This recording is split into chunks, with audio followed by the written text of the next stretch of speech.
ये आप देख सकते हैं शेर अफजल मरवत साहब लीड कर रहे हैं इस वक्त पार्लियामेंट की जानिब। तमाम तर MNAs और सेनेटर्स रवा दवा है, बड़ी तादाद में इस वक्त मुल्क भर से PTI सेनेटर जो है वो निकल आए हैं और शेर अफजल मरवत साहब इस वक्त लीड कर रहे हैं। मुनासिर आप देख सकते हैं बड़ी तादाद में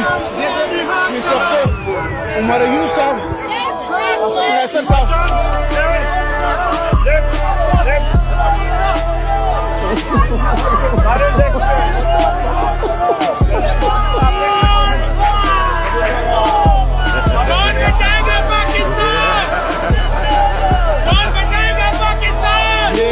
एक सरप्राइज दिया गया है PTI की जानिब से कि तमाम पर MNAs और सेनेटर्स पहले हाई कोर्ट पहुंचे, वहां पर एहतजाज किया और अब ये वहीं से पैदल निकल पड़े हैं पार्लियामेंट हाउस की जानिब, जहां पर शदीद नारेबाजी की जा रही है।